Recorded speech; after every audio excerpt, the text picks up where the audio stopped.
Shorlib, c'est une association qui a été créée en 2013 et qui s'est donnée comme objet d'organiser des rencontres entre des personnes en situation d'isolement, en prison, en centre d'hébergement ou en hôpital psychiatrique, et des personnes qui ont envie de partager leur savoir, leur passion. Donc là, l'idée, c'est d'inviter des astrophysiciens, des cuisiniers, des fleuristes à venir organiser des ateliers en détention. On a voulu pousser un format un peu plus ambitieux et donc l'idée, c'était de frapper à la porte de la prison de Poissy, donc une maison centrale, en leur proposant d'accompagner des projets de détenus.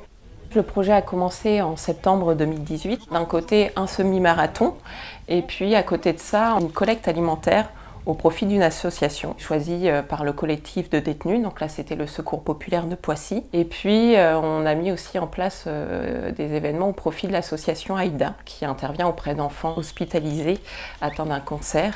Il y avait toujours cette dimension caritative qui était très importante pour le collectif des Robins des Murs. Eux, en interne, avancent de façon tout à fait autonome sur l'organisation des courses. Donc à chaque fois, il y a un semi-marathon et il y a un des Robins des Murs REDA qui se lance des défis sportifs au profit des associations. Donc nous, du coup, on accompagne plus sur la dimension extérieure pour faciliter toutes les mises en relation avec la presse, avec les associations partenaires. Tout le monde est mobilisé. Les surveillants, il y a le personnel de santé, il y a le personnel administratif, il y a les bénévoles champs libres et les personnes détenues qui courent ensemble pour une même cause. On tisse vraiment des liens avec les personnes détenues et de fait, ça crée aussi un autre lien, un autre relationnel avec l'administration pénitentiaire, autant pour nous que les personnes détenues.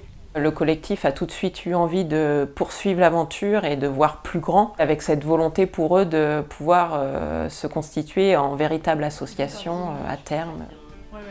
De notre côté, ça nous a donné vraiment l'envie de continuer l'accompagnement de projets auprès de personnes détenues. On a réussi à développer des pratiques, des outils, et donc l'idée, ça serait aussi de pouvoir créer une petite documentation pour que d'autres associations ou d'autres personnes détenues puissent se réapproprier ces pratiques-là.